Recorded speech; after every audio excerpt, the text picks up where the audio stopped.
So here I am looking a little casual today, but it's just the way I'm feeling. So before I get into it, please, if you enjoy these videos, like and subscribe. It helps me out a lot. And as always, leave your comments. I'm always happy to maybe even do a video reply on any comments I get. So there's a link in the description for a video I just watched with the BBC, and it was called The Great Quit, and how lots of Americans are quitting their jobs. And I have a different take on why it's happening, and it's to do with the first chap, the bank manager. With this weird pandemic, there's a lot of additional stress, and on top of that, people are already feeling insecure about their jobs. And then on top of that, people are just downright rude these days. Not everybody, but there's so many narcissistic tendencies and narcissistic behaviors out there where people feel so entitled. And it's not just the young generation, it's all the way through the ages. And I remember many years ago, I've had customer facing jobs. I've worked in car dealerships, I've worked in supermarkets, and you used to get the odd miserable person, the odd rude person.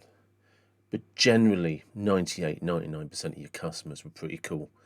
They weren't your best friend by any stretch of the imagination, but they knew how to queue accordingly. They knew how to complain without personalising anything. Whereas now, people are just so bloody entitled. And I remember first seeing this in the hospitality industry with a friend of mine who used to work in a hotel. And the people on TripAdvisor.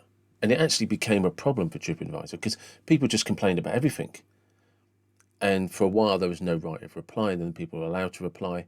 And then the other thing happened is companies started hitting up TripAdvisor and said, I don't want to be on your organisation because you just destroy my business, because I had one idiot complain, and that can destroy my industry, destroy my business, sorry.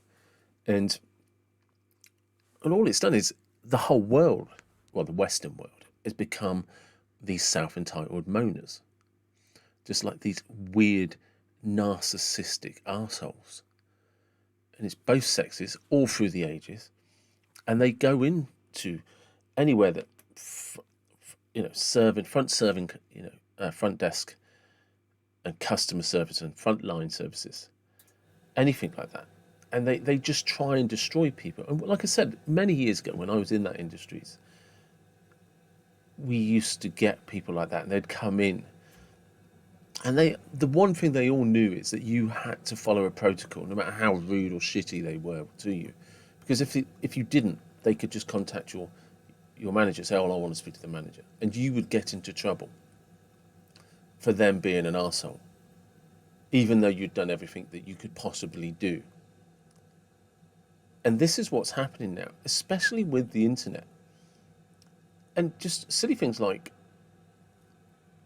there's so many other businesses, there's so many other places, especially in low paid jobs. You can get a low paid job anywhere. If you're in any Western country, you can get a low paid job anywhere. It's, do you want a low paid job with shitty customers or a low paid job with no customers? Now, granted, this guy was a bank manager and he was probably on pretty good money, on a decent salary, but only to a point. And then it was just like, nah, it's not enough. And I love this. I really love this, because it's going to be really interesting to see how it plays out. Because this little ripple effect you always get is it'll start going the opposite way, where businesses will start saying, do you know what? We don't want your custom. If you talk to our staff like they're shit, we're going to ditch you. And then the follow-on from that will be, you're suddenly seeing arrogance within the staff over a long period of time, years and years. And they'll start thinking they're so good they don't need customers. And you'll then get it always, these things go round in circles. And the only thing that's new, the only thing that's different, is none of us have had to experience this within the internet. And pre-internet, what used to happen, they used to say, like, word of mouth was gospel, word of mouth was your best advertisement, word of mouth got you your customers. And they used to say, I can't remember the exact analogies, but it was just like one person slagging you off would take 10 people to speak well of you. So you had to be careful. Hence, the customer was always right. That's where some of these cliches come from. But these things were set up in the 40s, 50s, 60s, 70s, and 80s, and a little bit in the 90s. Because I was in customer facing jobs in the 90s and the early noughties. And that's when we started coming out with things like the customer isn't always right. In fact, the customer is rarely right. The customer is often misinformed, or the customer's just downright spoiled and entitled. And now with the internet, you still have this attitude of the customer is always right. Yeah, that's great. Until there's no one at the fast food joint to serve you, until there's no one at the bank to serve you. And everything like with banks, more and more banks are just closing and going online.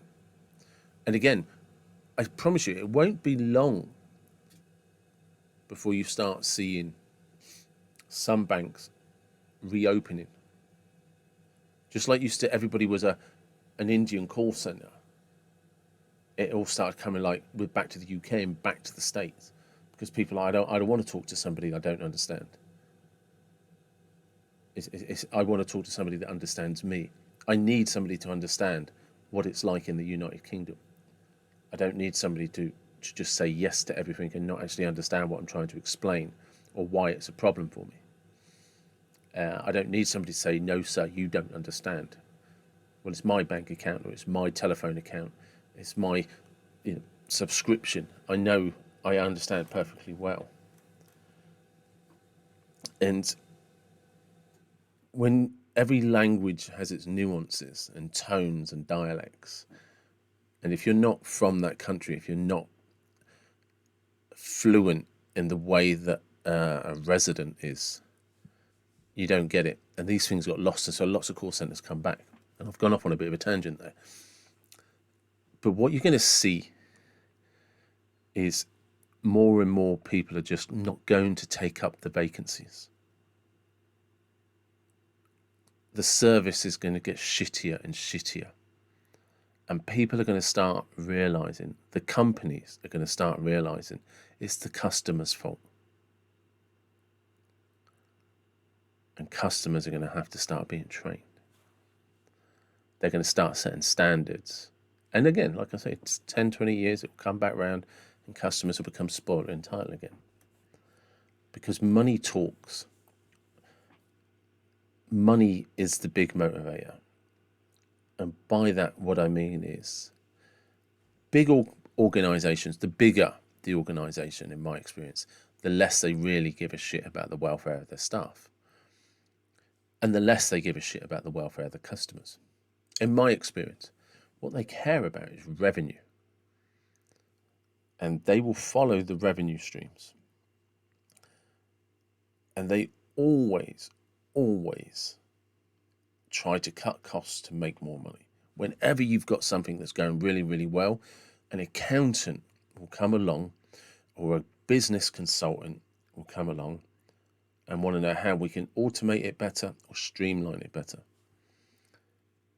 And sooner or later, so here's a good example of that. Self-service checkouts at the supermarkets. When they first come out, lots of people were like, I won't shop there anymore. I won't shop there anymore. No, they're as full as ever. But I guarantee you there's less loyalty now, because you're not talking to Albert or Doris at the checkout queue. You don't have your favourite service person to talk to check in on you. So people have become more like robots, more, let's just automate, let's automate. And when you automate, you lose brand loyalty. When you're in a customer-facing environment, people are loyal to the people that serve them, the people they can have a conversation with, the people they look in the eye. When I'm just running something through and it's going beep, beep, beep, I don't care who I'm doing that for. I don't care what brand supermarket you are. No odds to me whatsoever. I have no emotional connection to you. And if I have to drive 10 minutes in a different direction, who cares? And I don't know anyone in the shop. You're not my friends. You're just after my money. And there's a balance between convenience and automation. and making people feel like they're connected to you. And people only feel connected to you with your front facing staff. If they're good and they're friendly and they take care of people, you'll always have loyal customers. You'll have a loyal base that won't be shifted or moved by anyone ever. No amount of offers will get somebody to ditch those people. It's not worth it because they feel loyal to you. And the idea of going somewhere else makes them feel guilty. So here you have all of these shitty customers, and they're just acting like spoiled children because no one's ever taught them manners. The internet's allowed them to just be entitled, to be these like little social justice warriors, and they behave like that. So now you're losing good staff, and sooner or later, the eggheads at the top, the wallet pinchers at the top, the people in the ivory towers will notice they're losing profits. And then there'll be an attitude adjustment.